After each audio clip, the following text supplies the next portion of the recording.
Hi, and welcome to phase two of our IntelliEvent Lightning demonstration.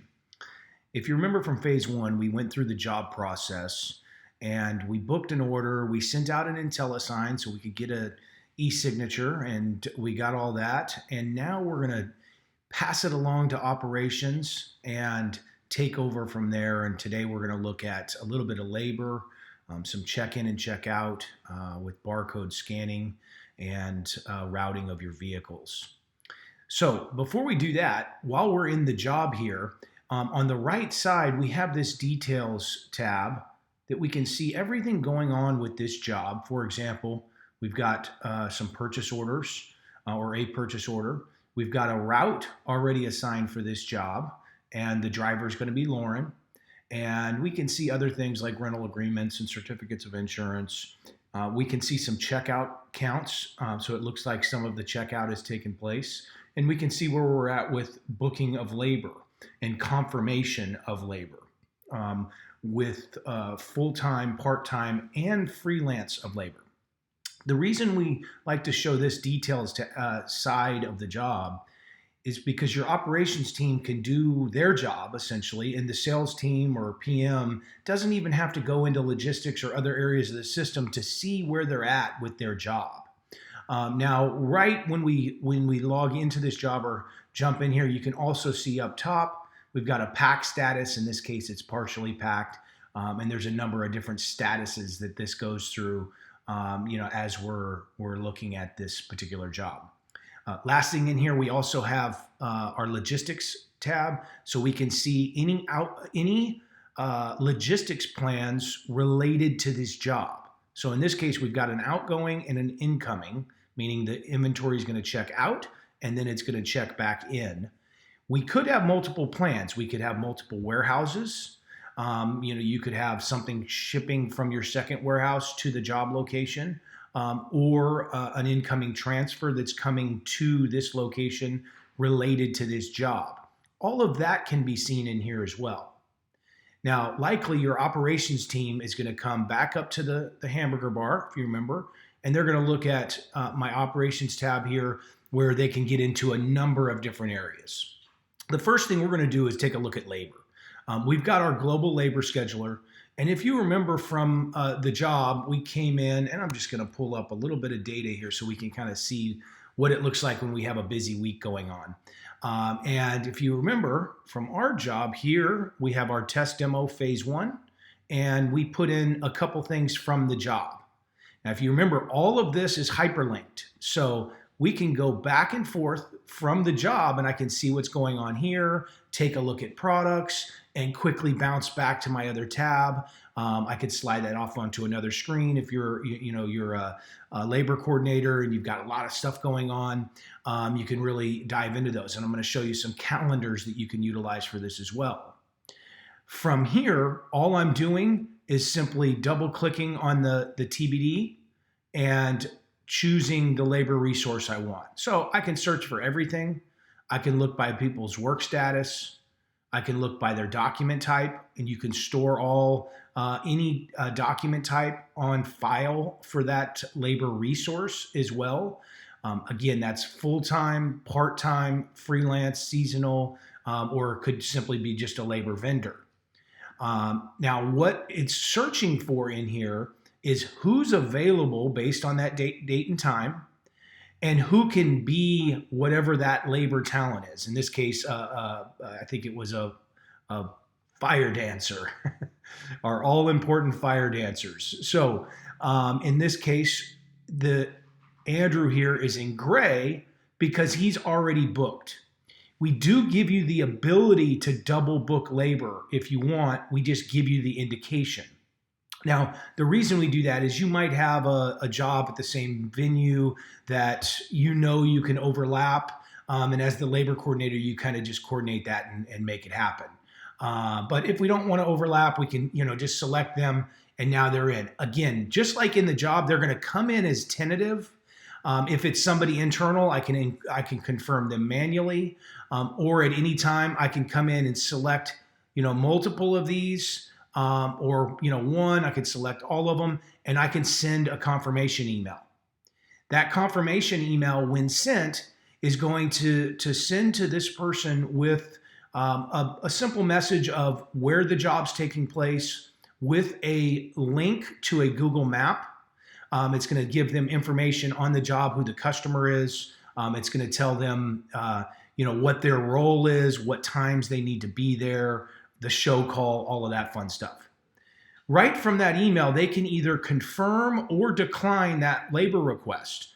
In real time, that would update the information in here to confirm the request or decline it, and it would turn red, of course. But like I said, if these are internal folks, I can do this manually as well. Now, looking at my overall screen here, if I just do another search, I can filter by a number of different options in here. So I could sort by talent.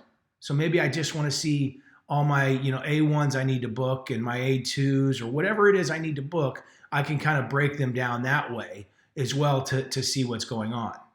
I've got notes in here. I can assign them to a specific set that might be on a job. So if they're in a general session or a breakout room, I can tie those in here. I can also add labor. So maybe as the labor coordinator, you see on a specific job, they didn't put in enough labor. I can put all of that in here as well.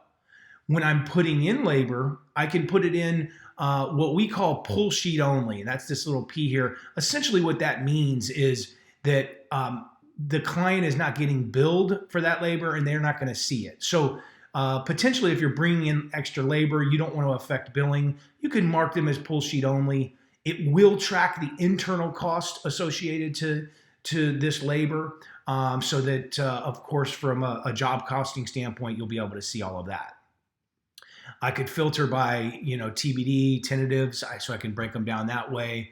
Filter by salesperson, so I could just see if you're working in conjunction with a salesperson, or a job type. If I'm just working with my production team, those type of things, I can look at it that way. Offices, of course, the job status, of course, I can break those down. So a lot of different ways to filter, a lot of different tool options. I can create my own grids in here. So I can customize the layout of this grid to format if I don't need notes or if I don't need any one of these columns, I can control all of that. Now, all of these columns have information that is security protected as well, so financials and things like that. I can see the rates that we have going in here if you want to allow it, and I can cut purchase orders directly from here. So if it's an outside vendor or a freelancer, I can cut a PO. That PO will tie back to that job as well. So it's very nice from a job costing standpoint. Now, all of this calendar information feeds a few different places. It feeds to our labor management view, where I can see kind of a timeline view. I can see a month view, see a week view, day view, so on, things like that. It also will send to all of my Gantt views. So our Gantt views are a nice operational tool to see everything that's going on. In this case, these are all the jobs I have. I can create these Gantt views by labor. I can also create them by products, so I can see what inventory is going out the door. So a few different ways to break down these calendars in the Gantt view. Each one has a different color associated to it. So I can have a color by custom, so custom for the job that you put in on your own. I can have a color by job type in this case. So if my productions are green and my rentals are blue, I can quickly see that. I can do the same thing on the labor. So I can have a color by talent. So I can see all my A1s in one color, so on and so forth. So a lot of flexibility with these calendars here and these Gantt views in different ways to view them. Now, it gives me, you see there's a screen overlap here. IntelliEvent Lightning is fully responsive, meaning the size of the screen it's on, it's going to expand. So if you can imagine, this is the perfect tool for a warehouse, so you can see everything going on a big screen. You put a big screen out there so everybody sees what's happening in real time. So that's a little bit about labor and some of our our calendars associated to that. Again, you can create your own different Gantt views for products and labor. Now we also have a full logistics manager, which funnels to routing, which also ties in labor. So everything really works symbiotically together as we're building all this stuff. So again, I'm just going to pull up excuse me, a little bit more data here. And this is our logistics manager. And for this warehouse, I can see all of my incomings and outgoings. And as you can see, I can have my purchase orders in here. I can have any transfers in here. And then I can really filter by any one of these top categories, like all of our column-based stuff. I can assign routes directly from the logistics manager. So if I know that this route's added to this route, I can drop that in just by hitting that little plus. If a vehicle and a driver is added, you're going to see that. If the bay location is in here, if there's a tracking number for shipping, all of that will be tied in here, so I can see everything that's going on with each of these. So before we get to scanning, let's maybe take a look at one of these and drop in a route to one of my other routes. So you can see I have all the routes that are displayed on screen. Let's just add it to our blue route. What it's telling me here is any conflicts. So it's, hey, this date isn't the same as the other date. Do you still want to add it? That's fine. We're going to add it for demonstration purposes. But in this case, I can come in. Now that I'm into my route, I can see this route is supposed to take place on the 1st from 8 to 4 p.m. And I can see everything that's going on with this route, including the one that I just added. I can make modifications to any one of these stops. So maybe I'm delivering early for whatever reason. That's fine. I could throw that in there, put in my time, say, maybe we're delivering at 1 p.m. And it's a bigger load, so maybe it's going to be done by 3 p.m. And we could just save that stop there. Now, as I'm booking my labor here, or all of my routes, I can book labor in here as well. So same as my labor scheduler that we just looked at, and it is going to feed that information based on those days. So if I pick Allie in here, it's going to drop him in as a driver. Same for my trucks. If I have whatever truck is on this route, and I can see what's available. I can even see a weight limit for these products. I can see what's in maintenance for all of my trucks that we have in the system. Same thing for loaders, helpers. You kind of get the point. Now we have a great optimization tool, which will actually optimize this route using Google Maps API. So it'll take and look for each address that we're going to, look for my warehouse address. I hit optimize, it optimizes the route, then I can map it, and it's going to give me the most optimal route for this particular route.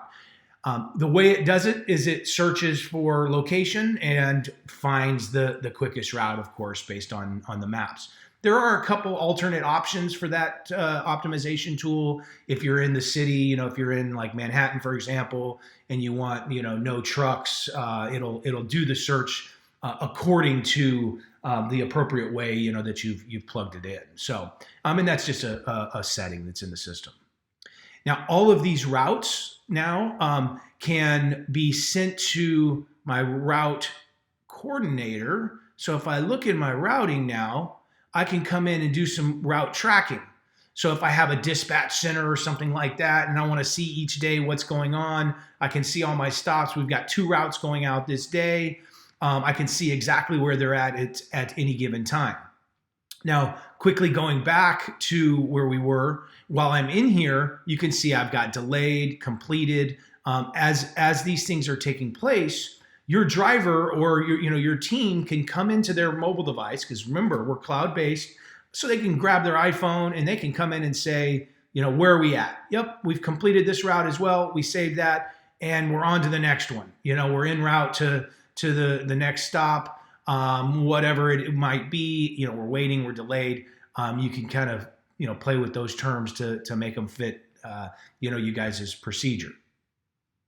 So again, all of this routing is tied to my logistics. So everything works in conjunction. So right here now I've got my driver, so my warehouse team can see all of this that's going on. Now, if we look for our phase 1 job here, test demo phase 1, and if we wanted, we could do a search for that. We could break these down. We try to add as many filters as we can that are pertinent to the areas of the system. And we can come in here and now I can check this gear out. So the checkout process, this is your scanning process. And we could see we've already scanned a number of things in here, but I can come in, put in my scanner, and I can use just about any Bluetooth, wedge scanner out there. Scan. It drops everything in. And kind of what that looks like, if you will, if we open this up, I've got my items. I'm doing this manually. Of course, you would scan it, and you hear a little ding as you drop that item in. And I can see, in this case, we've got a green check mark, and we're good for that particular product. And in any of these, if you wanted to do them manually, I can do them like that. I can just open these up, so I can see all of these as I click on them. If I wanted to add multiple here, so we've got our green check mark. Let's say the warehouse determines, you know what, we don't have enough of those ETC 48 channels for whatever reason. We want to bring another one. We get a little bit of a negative scan there, that noise is customizable. But what you see there is we've got this yellow here because we've overbooked this item. Now, we do have the ability, depending on your security setting, to actually add that item. I can have it added automatically on scan, or I can have, force it to where you have to tell the system, hey, we've overpacked that item, but we're going to add it onto the job. Now, what that looks like, if we go into our job very quickly, you'll see in our product screen, down at the bottom, we have an overpack set that was created. And here's our ETC. Looks like there was another item double scanned, and we put these in. These come in pull sheet only, meaning the client's not going to see it.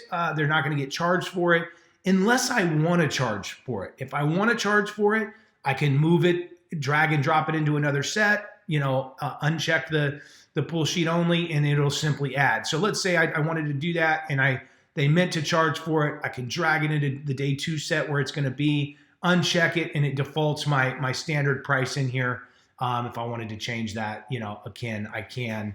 Again, all security protected. This wouldn't necessarily be something the warehouse would do unless you wanted them to, but they could pass along that information.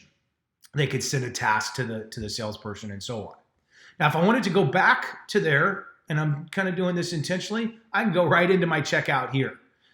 So again, everything funnels back and forth. There's always multiple ways to get places, so it's very easy to navigate in the site. Now, when I'm in checkout, the other things I can do, I can take a look and sort by designation. So let's say I'm just the lighting guy and I want to look at lighting. Or I can come in and I can say, you know what? All I care about is the general session. Let's make sure that gets packed first, and we'll see what's going on here with my general session, and I can break those down. So quite a few ways to easily do that. I can also look at my non-serialized items and my sub-rented items. They'll show up in a list.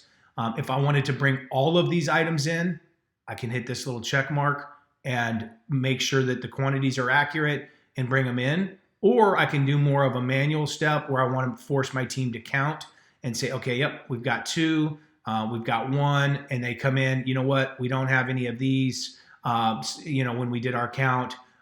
So whatever, I drop those in, and those items are going to be in. It is going to give me any conflicts or any warnings, like always. So if something's changed, deleted, moved off the job, the warehouse can have different color systems. They know exactly what's going on. Now, on check-in, from an operational standpoint, very similar process in reverse. So I can come in, I can receive things globally. So I can do a global check-in across multiple jobs and see, what we have in here to see all the jobs that we have. all the items we have and do a global check-in where I've got 5 jobs coming off the truck and I simply am scanning these items in or out of that back into that job. I can also do it at a job by job level, which gives me a little bit more functionality when I'm looking at my check-ins. Let's go to our phase 1 because we know things have been checked out there. We click on this, and this is going to show everything on the right side that's been checked out, and then bringing in what we need to bring in.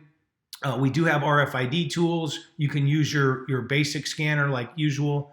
I can repack this to another job, which allows me to essentially say, this job's moving from Chicago to Milwaukee, doesn't even come home. We're just sending all the stuff there, or whatever hasn't been checked back in. And I can do that from my mobile device on the road. I can repack it to a new job where it actually takes all the gear that's not been scanned in and applies it to a new order, and you create the new job and work from there. I can also create a temporary kit where I scan a header, usually a case, and then scan the items that are going into that case, and it creates a temporary kit. That way, the next time you go out the door with those products and they're put on a job, one scan will send all of the items in that kit together. You do want to be careful that you have some type of system, maybe a tape or a label, because you don't want to break that kit without telling the system. If somebody goes in and steals an item out of that kit, of course the system won't know that. The scan part back in, it's pretty straightforward, right? I can do it manually. I can do a scan. You can kind of control all of that as well. So just a quick and easy way to funnel. Now, that about wraps up our phase 1 of operations, tied to our test demo.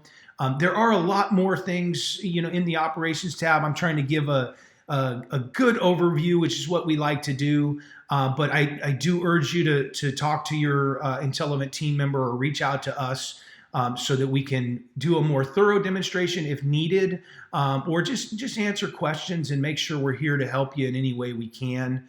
And in phase 3, we'll get into a little bit of the back-end inventory management and reporting and really some financial stuff, which will hopefully wrap up our 3-phased demonstration approach. We appreciate the time and consideration, and we hope to talk to you real soon.